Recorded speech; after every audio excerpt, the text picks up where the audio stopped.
ओम नमः शिवाय। जय महाकाल। दोस्तों, भगवान शिव की पूजा कैसे करें, भगवान शिव पर जल चढ़ाने के क्या नियम है। जब हम शिवलिंग पर जल चढ़ाते हैं तो सबसे पहले हमें शिवलिंग पर जल कहाँ चढ़ाना चाहिए और सबसे बाद में शिवलिंग पर जल कहाँ चढ़ाया जाता है। घर में यदि शिवलिंग रख रहे हैं तो शिवलिंग हमें गमले में रखना चाहिए या मंदिर में रखना चाहिए। दोस्तों, भगवान शिव को महादेव भोले भंडारी के नाम से जाना जाता है। वैसे तो भगवान शिव का हर दिन पूजा का होता है, लेकिन सोमवार का दिन भगवान शिव को समर्पित होता है। सोमवार के दिन भगवान शिव की पूजा करने से सभी मनोकामनाएं पूर्ण होती है। लेकिन भोलेनाथ वैसे तो मात्र एक लोटा जल से और श्रद्धा भाव से प्रसन्न हो जाते हैं, लेकिन शास्त्र में शिव पुराण में शिवलिंग पूजा के कुछ नियम बताए गए हैं। यदि उन नियमों को ध्यान में रखते हुए हम भगवान शिव की पूजा करते हैं तो हमें पूजा का 8 गुना फल मिलता है। सबसे पहले पूजा करते समय इस चीज़ का जरूर ध्यान रखें कि जो भी सामग्री आप मंदिर में लेकर जा रहे हैं वो आपके घर की होनी चाहिए। मंदिर में जब आप जल का लोटा लेकर जाते हैं या जल लेकर जाते हैं, उसे मंदिर का इस्तेमाल ना करें, घर का ही होना चाहिए। यदि आप ऐसा करते हैं, मंदिर से जल लेते हैं, मंदिर से लोटा लेते हैं, तो इसका पुण्य मंदिर में बोरिंग करने वालों को या मंदिर में जिसने लोटा दान किया है उसको मिलेगा। शिव पर पुष्प अर्पित करने के लिए जा रहे हैं तो इसे अपने घर से, बाजार से खरीद कर लेकर जाएं, नहीं तो जिस बगीचे से लेकर जा रहे हैं उस बगीचे वाले को शिव पर पुष्प अर्पित करने का फल मिलेगा। भगवान शिव को शिवलिंगम कहा जाता है। शिवलिंग में 33 कोटि देवी देवता विराजमान होते हैं। जब हम शिवलिंग पर जल चढ़ाते हैं तो आप केवल भोलेनाथ को नहीं, 33 कोटि देवी देवताओं को भी जल चढ़ा रहे होते हैं। इस चीज़ का जरूर ध्यान रखें। भगवान शिव के 13 बच्चों को जल चढ़ा रहे हैं। जगत जननी माँ जगदम्बा, दुर्गा, माँ भवानी को जल चढ़ाते हैं। शिवलिंग में ब्रह्मा, विष्णु, महेश तीनों विराजमान होते हैं। शिव पुराण कहती है कि शिव की बहुएं, पोते, नाती नातिन सभी शिवलिंग में विराजित होते हैं। तो चलिए सबसे पहले जान लेते हैं जल चढ़ाने से पहले कि शिवलिंग में शिव परिवार का स्थान कहाँ कहाँ होता है और सबसे पहले हमें जल कहाँ पर चढ़ाना चाहिए। दोस्तों, शिवलिंग का जो गोलाकार भाग होता है वो भगवान शिव का स्वरूप होता है। जिस पर शिवलिंग विराजमान होता है वो माता पार्वती का हस्तकमल होता है, जिसे कटी भाग कहा जाता है। जब हम शिवलिंग पर जल चढ़ाते हैं तो जल बहकर जहाँ से नीचे गिरता है उसका दायां भाग भगवान गणेश का स्थान होता है।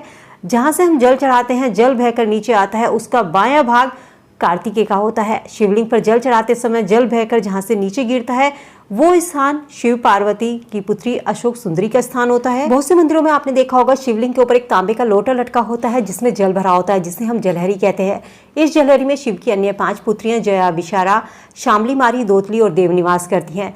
जलहरी जिस कड़ी से लटकी होती है, जंजीर जो होती है, उसमें शिव के नातिन नातिन अमोद प्रमोद शुभलाभ रहते हैं।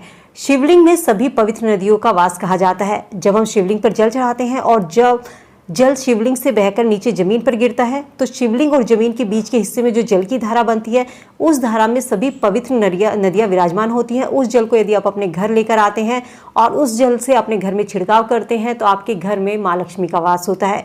जब हम शिवलिंग पर जल चढ़ाते हैं और जब जल शिवलिंग से बहकर नीचे जमीन में गिरता है और जब वह जल नीचे गिरकर पानी निकलने का जो पाइप बना होता है जब वहाँ तक जाता है उस स्थान में 33 कोटि देवी देवता विराजमान होते हैं।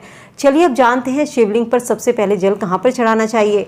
सबसे पहले नंबर का जल शिवलिंग पर जब जल जहाँ से गिरता है राइट साइड जो कि भगवान गणेश का होता है तो सबसे पहले आपको जल वहाँ पर चढ़ाना है। दूसरे नंबर का जल लेफ्ट भाग में दाएं भाग पर जो कार्तिकेय का स्थान होता है उस पर चढ़ाना चाहिए। डायरेक्ट लोग क्या करते हैं, सीधे जाते हैं और शिवलिंग पर जल चढ़ा देते हैं, जो शिवलिंग पर जल चढ़ाने का बिल्कुल गलत तरीका होता है। तीसरे नंबर का जल शिवलिंग जहाँ पर रखा हुआ है जो माता पार्वती का हस्तकमल है जो कि आपको स्क्रीन पर देखा जा रहा है वो कटी भाग कहा जाता है, उस पर जल चढ़ाया जाता है। चौथे नंबर पर आपको जल शिवलिंग पर चढ़ाना है जो शिव का स्वरूप है। 5वें नंबर का जल आपको जलहरी में चढ़ाना है जो शिवलिंग के ऊपर टंगी होती है। 6ठे नंबर का जल जहाँ नंदी बैठे हों, नंदी का जो पाँव ऊंचा उठा रहता है उस पाँव पर आपको जल चढ़ाना चाहिए। शिवलिंग की पूजा कर लीजिए और जब मंदिर से बाहर निकले तब गेट के दोनों बाहर जल जरूर चढ़ाइए। ये मंदिर के द्वारपाल होते हैं, भगवान शिव के द्वारपाल होते हैं, तो सबसे लास्ट में जल मंदिर की चौखट के दोनों ओर चढ़ाना चाहिए। भगवान शिव को कभी भूलकर भी हल्दी या सिंदूर का तिलक नहीं करना चाहिए। भगवान शिव को हमेशा चंदन का टीका लगाना चाहिए। और जब आप शिवलिंग पर जल चढ़ाएं तो जहाँ से जल गिरता है उस जल को किसी बर्तन में जहाँ से वो जल गिरता है उससे वहाँ से ले ले और उस जल का आप आचमन करें। तो सभी परिवार वालों को इसका आचमन कराएं, अपने पूरे परिवार को इस जल का आचमन कराएं, अपने घर में इस जल का छिड़काव करें। शास्त्र कहता है कि महादेव को जल की धारा सबसे अधिक प्रिय है, तो ध्यान रखें भगवान शिव को हमेशा तांबे के पात्र से धीरे धीरे धार बनाते हुए जल अर्पित करना चाहिए। कभी भी ऐसा नहीं करना चाहिए कि सीधे गए और मंदिर में और शिवलिंग पर जल उड़ेल दिया। सीधे नहीं, धार बनाकर पतली पतली धारा आपको शिवलिंग पर जल की अर्पित करनी है। अब बात करते हैं कि शाम के समय क्या हम शिवलिंग पर जल चढ़ा सकते हैं। तो हाँ, बिल्कुल, शिवलिंग पर सुबह और शाम दोनों समय आप जल चढ़ा सकते हैं। शिवलिंग पर ध्यान रखिए, जब आप दूध चढ़ाते हैं तो हमेशा आपको स्टील के पात्र से चढ़ाना है और जल चढ़ा रहे हैं तो आपको तांबे के बर्तन से शिवलिंग पर जल चढ़ाना चाहिए। जब भी शिवलिंग पर जल चढ़ाएं तो हमेशा उत्तर दिशा की ओर मुख कर जल चढ़ाएं। चलिए बात करते हैं कि शिवलिंग हमें अपने घर में स्थापित कर रहे हैं तो हमें गमले में रखना चाहिए या मंदिर में।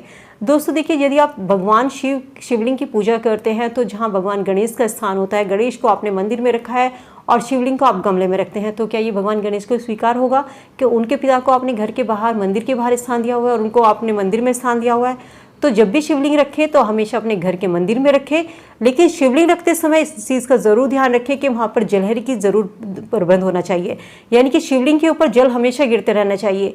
बाजार से तिपाही वाला स्टैंड ले लीजिए तांबे का, उसमें आप शिवलिंग रखिए और ऊपर जलहरी में से जल शिवलिंग पर लगातार बूंद बूंद करके टपकता रहना चाहिए। घर में शिवलिंग को कभी भी सूखा नहीं रखना चाहिए।